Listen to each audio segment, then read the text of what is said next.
En cette rentrée 2021, nous sommes à la veille d'une situation paradoxale sur le front de l'emploi.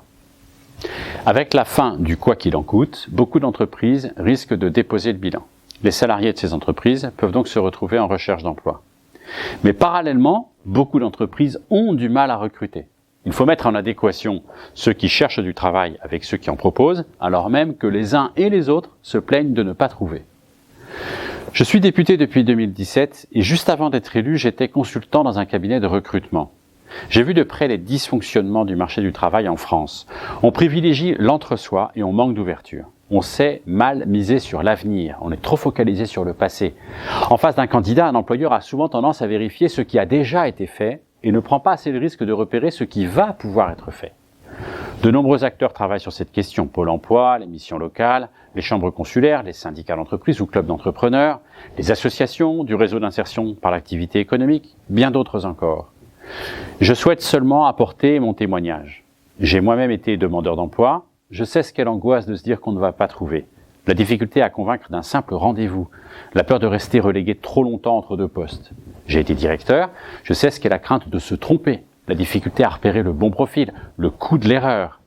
Et j'ai été recruteur. J'ai été confronté à la difficulté de convaincre un client, d'attirer les meilleurs profils. J'ai surtout vécu de ce bonheur immense, celui d'avoir déclenché la bonne rencontre, la mise en relation qui aboutit au contrat de travail.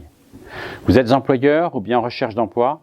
Je veux témoigner de ce que j'ai retenu de toutes ces expériences parce que je pense que cela peut vous être utile.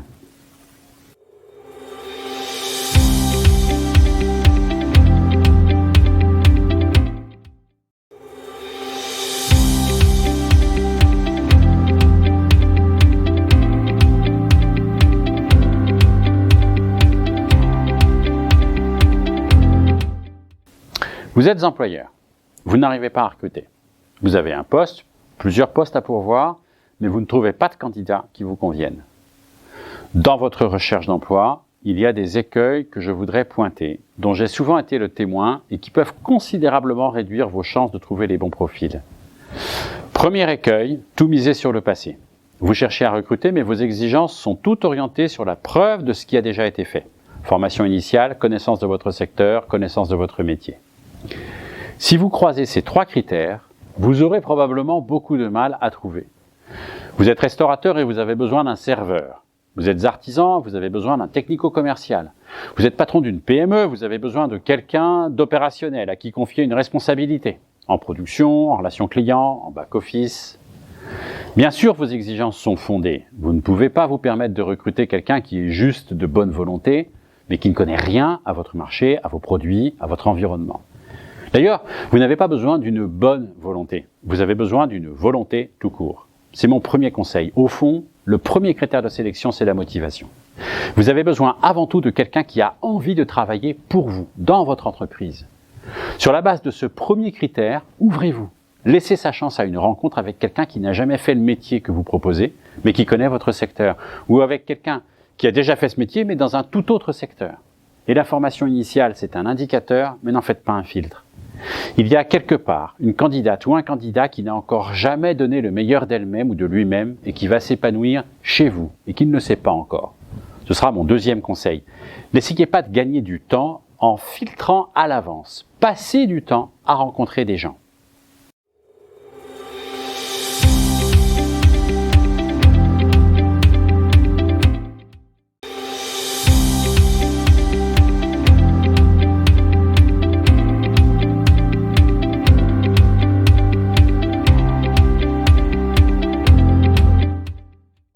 Vous êtes donc employeur et vous cherchez à recruter. Vous ne voulez pas y consacrer un temps inutile. Rencontrer des gens dont vous savez à l'avance qu'ils ne feront pas l'affaire, vous vous dites que ça ne sert à rien. Pourtant, ce qui est long dans un recrutement, c'est sa durée totale. C'est l'espacement entre les rendez-vous. Vous rencontrez un candidat une fois, deux fois, ça ne marche pas. Vous prenez alors rendez-vous avec un autre candidat, il passe 2-3 semaines, etc. Et en fait, cela dure des mois. Privilégiez la concentration des rendez-vous. Bloquez une demi-journée et enchaînez 4, 5, 6 rendez-vous. Même une demi-journée, passée à rencontrer 4 à 6 personnes dont aucune ne vous convainc, ce n'est pas du temps perdu. Cela vous donne un aperçu du marché, cela vous fait évoluer dans la précision de vos attentes, cela vous donne la matière la plus précieuse pour vous décider, l'humain. parce qu'une embauche, c'est une rencontre. Concentrez ces demi-journées sur le laps de temps le plus court possible, 2-3 semaines. Au bout de 10 ou 12 rencontres, vous aurez envie de revoir 2 ou 3 candidats. Revoyez-les vite et à la suite. À la fin, votre recrutement aura pris 2 mois au lieu de 6 ou plus. Les premiers rendez-vous, prévoyez-les courts, une demi-heure, pas plus. Cela suffit à déclencher le désir d'approfondir ou au contraire la décision de ne pas prolonger. En revanche, passez plus de temps lors du second rendez-vous. Et dans ce processus, ne faites pas les choses à l'envers, soyez ouvert au début et sélectif à la fin. C'est l'écueil le plus fréquent que j'ai rencontré chez mes clients. Hyper sélectif au début, écartant tous les CV, et plus ouvert au questionnement, à l'incertitude lorsqu'il ne reste plus que 2 ou 3 candidats. C'est le contraire qu'il faut faire, se montrer ouvert au début et resserrer ses exigences en cours de processus. Ce sera mon 3e conseil. Prenez le risque de vous tromper franchement.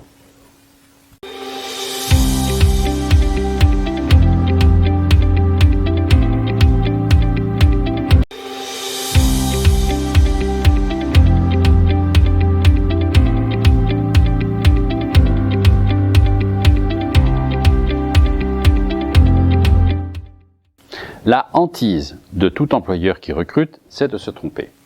Ça coûte cher, c'est du temps perdu et humainement, c'est une expérience déplaisante pour tout le monde. Pourtant, il y a un paradoxe qu'il faut bien avoir à l'esprit. Il vaut mieux se tromper beaucoup que seulement un peu. Se tromper un peu, c'est se montrer très sélectif au début, puis se forcer à ouvrir un peu les contraintes parce qu'on a l'impression de ne pas trouver ce qu'on cherche. Le risque que l'on prend alors, c'est de se satisfaire de quelque chose qui ne donne pas complètement envie d'y croire.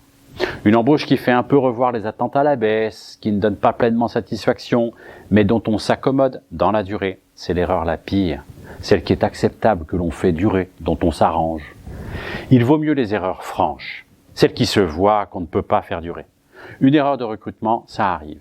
Mais les périodes d'essai, c'est fait pour ça. On s'est trompé, on se le dit et on tire les conséquences. Ce n'est pas facile à vivre, surtout pour le salarié, mais il faut dédramatiser. Une embauche est une rencontre, et il y a des rencontres qui ne marchent pas, même quand on y a cru. On est dans l'humain. Et si vous appliquez mon conseil précédent, réparer une erreur de recrutement ne vous prendra pas tellement de temps. C'est d'autant plus important d'avoir à l'esprit ce premier conseil, soyez ouvert au début du processus pour rencontrer beaucoup de candidats. Et soyez de plus en plus sélectif sur ce qu'il y a de plus difficile, l'humain. Le plus souvent, les erreurs de recrutement ne sont pas dues à un défaut de compétence. Elles sont dues à un comportement, à l'inadéquation d'une personnalité avec le poste à pourvoir. Votre exigence doit porter sur ces critères de personnalité, sur ce qui motive la candidate ou le candidat, plus que sur la maîtrise technique de son métier qui pourra être complétée au sein de votre entreprise. Ce sera mon 4e et dernier conseil, veillez à donner envie.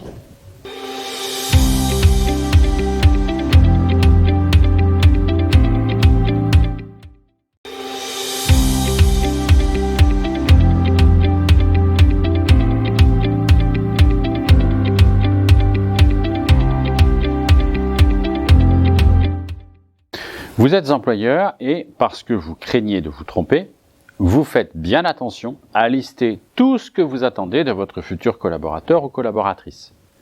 Mettez-vous à la place de quelqu'un qui cherche un emploi. La plupart des offres d'embauche ne donnent pas envie. Parce qu'on y retrouve essentiellement les contraintes du poste. Toutes les cases dont vous voulez absolument qu'elles soient cochées à l'avance pour vous protéger d'une erreur de recrutement. Total, c'est la liste à l'après-vert d'une série d'exigences qui ne donnent pas la vue d'ensemble, ni surtout le sens que prend le poste à pourvoir au sein de votre entreprise. Au lieu de cela, parlez de ce qui vous fait briller les yeux, votre projet. Parlez de là où vous emmenez votre entreprise. Et parlez du poste comme d'une pièce maîtresse de ce projet, en quoi il y contribue. Même les commerciaux, qui sont d'abord motivés par le challenge de la vente, la part variable de leur salaire, ou toute autre récompense de leur performance, ont besoin de cet essentiel, le sens de ce qu'ils font. Nous avons tous besoin de trouver du sens à nos journées. C'est cela que vous devez décrire quand vous définissez le poste à pourvoir. Vous aurez ainsi communiqué ce qui importe le plus, de la motivation. Ce doit être le tout premier critère de votre recherche. Rencontrer des gens qui ont envie de venir dans votre entreprise, de participer à votre projet. Les compétences, l'expérience professionnelle, c'est très important. Mais ce sont des critères qui comptent moins. Les plus belles embauches sont souvent les plus improbables, parce que ce sont des rencontres. La rencontre entre un employeur qui ne sait pas à l'avance qui va le convaincre, et un chercheur d'emploi qui ne sait pas non plus où il va s'épanouir.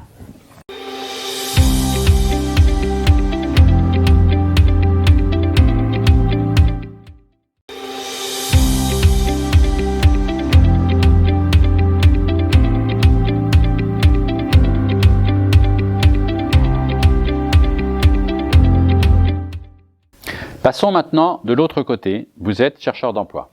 Pour X raisons, vous ne trouvez pas ou bien vous avez du mal à obtenir des rendez-vous.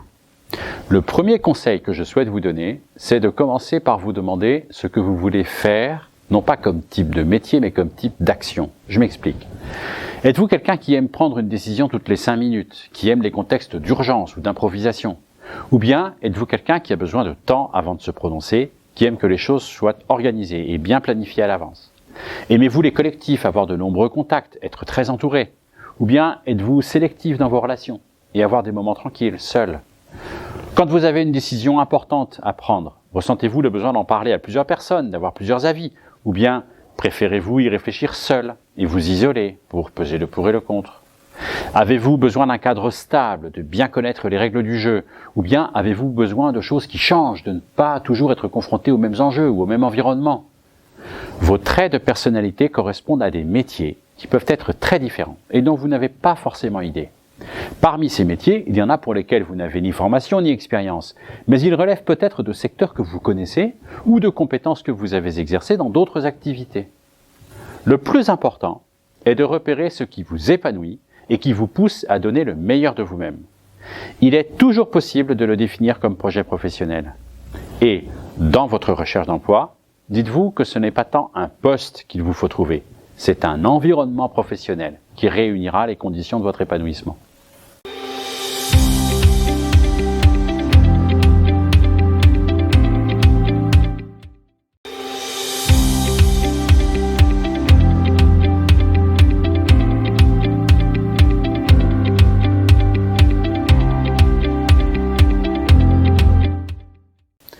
Sur cette base, mon deuxième conseil, c'est de ne surtout pas tirer sur tout ce qui bouge. Vous avez du mal à trouver du travail? Paradoxalement, soyez sélectif dans votre recherche. N'envoyez surtout pas des lettres de motivation par dizaines en mode copier-coller à toutes les entreprises possibles. Soyez exigeant pour vous-même et effectuez votre recherche en commençant par identifier les secteurs, les entreprises où vous ressentez l'envie d'exercer vos compétences et vos talents. Et lorsque vous avez repéré une entreprise, suivez ce troisième conseil. Ne parlez pas de vous, ou bien le moins possible. Parlez de ce qui motive votre choix, l'entreprise, son projet, le développement de son activité. Vous avez une volonté, une motivation, c'est cela que vous devez communiquer.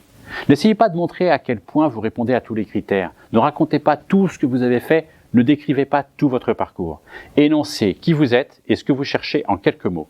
Et parlez de l'entreprise où vous voulez entrer en expliquant ce qui vous y attire. Dites-vous que vous devez donner envie. Pour cela, vous devez vous-même avoir envie. Le désir est quelque chose d'extrêmement communicatif. La peur aussi. Si vous entrez en communication en ayant peur de ne pas convaincre, c'est cette peur qui va transpirer, elle fera obstacle. Si vous entrez en communication en ayant envie d'en savoir plus pour pouvoir vous projeter, c'est cette envie qui va être transmise. Elle provoquera ce qu'il y a de mieux pour vous, une curiosité. Je résume. 1. Demandez-vous ce qui vous fait lever le matin et sachez l'exprimer en peu de mots.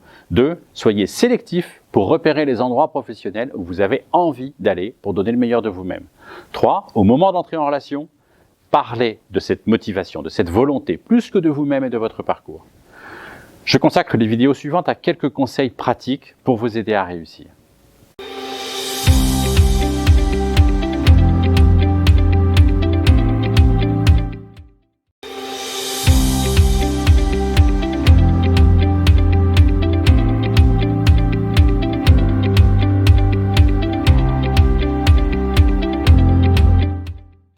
Demandeur d'emploi, vous avez 2 voies d'accès au travail et pour réussir, 3 supports. Première voie, les offres d'embauche. Je vous l'ai dit, ne tirez surtout pas sur tout ce qui bouge. Votre recherche doit être sélective. Filtrez les job boards avec un œil critique, celui de votre propre épanouissement. Repérez les offres qui vous tentent. La question ne doit pas être « pourquoi pas ?», mais « pourquoi ? Pourquoi ici et pas ailleurs ?» Premier écueil, ne vous découragez pas si vous ne cochez pas toutes les cases. Ne vous jugez pas. Un stage, un petit boulot d'été ont de la valeur. Au pire, je vous assure que l'argument « ça je ne l'ai jamais fait mais ça me fait rêver tellement j'en ai envie » n'est pas stupide, loin de là. Premier support donc le CV. Il existe énormément de conseils à propos des CV, je ne prétends pas en avoir de meilleurs que les autres. Mais ce que je peux vous dire, c'est ceci. Un CV, c'est lu en moyenne en 35 secondes. Il y est immédiatement repéré des motifs de l'écarter. Donc, N'en dites pas trop. Et ce que vous dites, dites-le de façon à retenir l'attention. Présentez des résultats, conjuguez les verbes, éliminez tout ce qui est banal, qui ne permet pas de comprendre ce que vous avez fait. Au lieu de gestion de ceci, participation à cela, écrivez « j'ai géré et obtenu, j'ai permis de réaliser ». Faites court. Un CV doit tenir sur une page. Vous avez l'impression qu'il est trop maigre? Vous avez honte d'une expérience pas assez dense? Ce n'est pas grave. Le peu que le CV contient doit simplement rendre curieux. Un CV, c'est fait pour décrocher un rendez-vous. Enfin, multipliez les avis, les retours critiques et faites le tri dans ce qu'on vous dit. Votre CV doit vous ressembler et il n'y a pas de recette magique.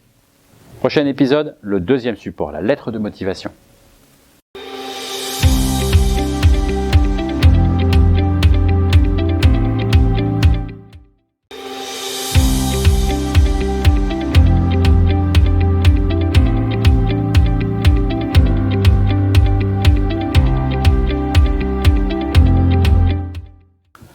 Avec le CV, la lettre de motivation. Je me répète, pas de copier-coller. Ça se voit toujours et l'impression est désastreuse.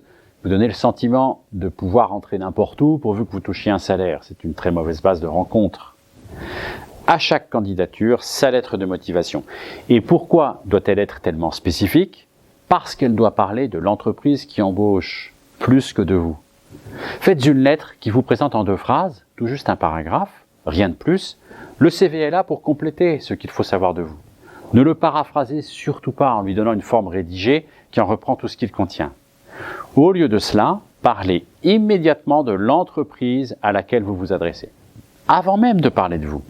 Pour cela, faites des recherches sur l'entreprise. Avec Google, on trouve toujours plein de choses. Repérez où elle en est, depuis quand elle existe, ce qu'en dit la presse, ou ce que dit la presse de son secteur.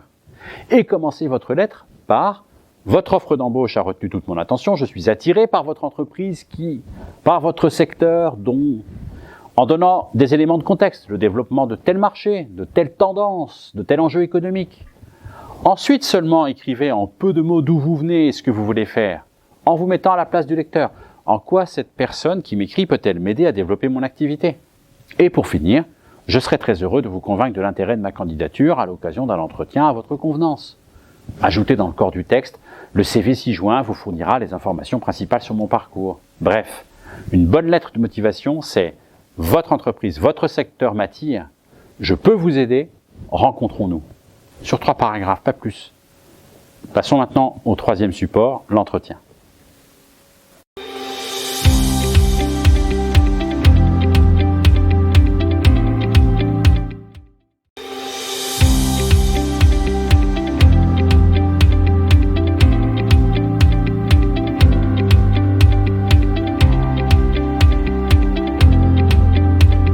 Demandeur d'emploi, vous décrochez un entretien, ne stressez pas. Préparez-vous au calme, entraînez-vous éventuellement. C'est une rencontre. Si elle n'aboutit pas, ce ne sera ni la fin du monde, ni parce que vous êtes trop nul, ni même parce que vous n'avez pas été assez bon. On est dans l'humain. C'est incertain et imprévisible. Il faut se détendre. Premier conseil, soyez vous-même. Ce n'est pas du théâtre, c'est la vraie vie. Ne mentez pas, même surtout sur vos propres échecs. Personne n'a jamais tout réussi dans sa vie. Et ce qui compte, c'est ce que nous faisons de nos échecs. La façon dont vous parlez d'une période difficile, qui ne vous rend pas fier, peut très bien convaincre votre interlocuteur de votre valeur, plus efficacement que les succès dans votre parcours. Deuxième conseil, mettez-vous bien en tête de poser des questions. Soyez curieux. Vous avez été sélectif en envoyant votre candidature, continuez à être dans le même état d'esprit. C'est vous qui choisissez, autant que votre futur employeur. Vous voulez vérifier si ce qu'il peut vous offrir va vous épanouir. Faites-le parler sur son entreprise, son projet, ce qu'il veut, ce qu'il affronte comme difficulté, ses succès, ses raisons de croire qu'il va réussir. Posez des questions. Posez toujours des questions. Et à la fin, posez encore une question. Avant de partir, j'aimerais savoir, si vous décidez de me recruter, quels conseils me donnez-vous pour bien commencer dans mon poste? Projetez-vous. 3e conseil, très vite après l'entretien, le lendemain au plus tard, envoyez un message court de remerciement qui confirmera simplement que vous restez motivé. Si d'aventure l'entretien n'aboutit pas, n'hésitez surtout pas à demander ce qui n'a pas collé. Cela peut m'aider dans ma recherche, pouvez-vous me dire pour quelle raison ma candidature n'a pas été retenue? Et si il aboutit, dites-vous que tout reste à faire, réussir dans l'entreprise.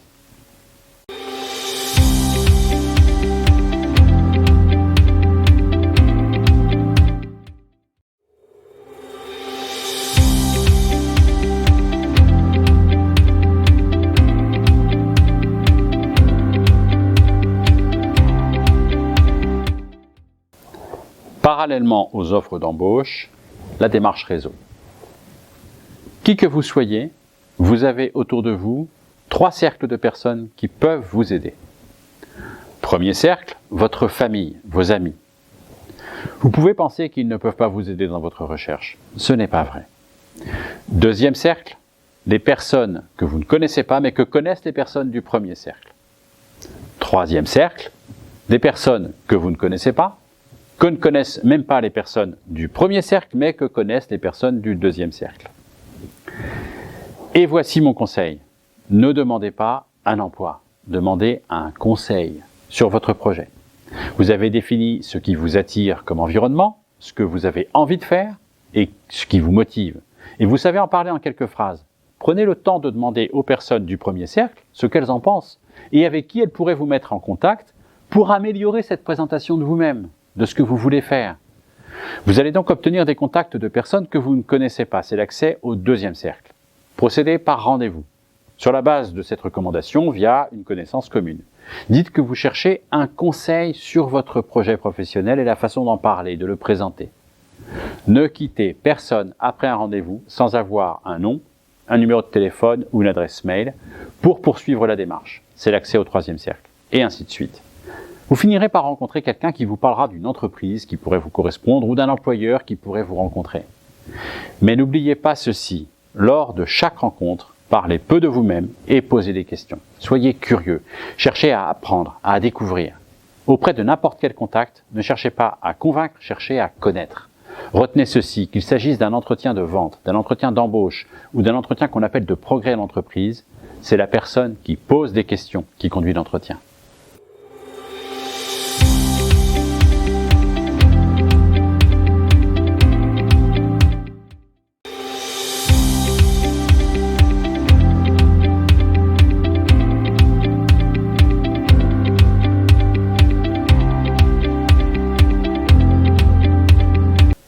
Il y a 4 grands types de personnalités au fond. Les gens qui aiment faire, les gens qui aiment faire, les gens qui aiment analyser ce qui est fait et les gens qui aiment convaincre de ce qu'il faut faire. Quand on se trompe, on confie par exemple la responsabilité de faire à quelqu'un qui aime faire lui-même. Pour peu que l'on tombe sur quelqu'un d'intelligent et de bonne volonté, il va y arriver, mais il va vivre des frustrations. Ou bien si vous confiez la responsabilité de faire à quelqu'un qui aime seulement analyser ou convaincre, même chose. Vous aurez peut-être une personne qui va s'en sortir, mais qui va vivre avec beaucoup de stress. Beaucoup de frustration, ça mène à la dépression. Beaucoup de stress, ça mène au burn-out. Dans les 2 cas, du mal-être au travail. Et le mal-être au travail, c'est ce qu'il y a de pire. Cela rétrécit le champ des possibles. Cela génère des comportements négatifs, des tensions au sein des équipes. C'est mauvais pour tout le monde et le pire, c'est que l'humain est capable de supporter longtemps l'insupportable. Ça dure. C'est pour ça qu'il est tellement important de ne pas se tromper. L'idéal, c'est quand chacun trouve du sens dans ce qu'il fait, parce qu'il voit à quel point cela contribue à un ensemble dynamique qui va quelque part et qui rend fier. Pour y parvenir, il faut se servir de tous les outils disponibles. Le conseil en orientation, toutes les formes d'alternance, les formations continues, les certifications qualifiantes. Il y a de plus en plus de souplesse dans ces outils et elle est faite pour que chacun puisse s'y retrouver en partant de sa propre situation, de ce qui lui est spécifique. Les simulations d'entretien, les exercices de rédaction de CV ou de lettres de motivation, les exercices de rédaction d'offres d'embauche, les mises en situation, toute une palette d'ateliers est à disposition dans beaucoup d'endroits et partout où ce sera jugé utile, je me rendrai disponible pour y contribuer directement. Je ne demande qu'à faire profiter de ma propre expérience. Si vous pensez que cette série de vidéos vaut la peine, servez-vous-en.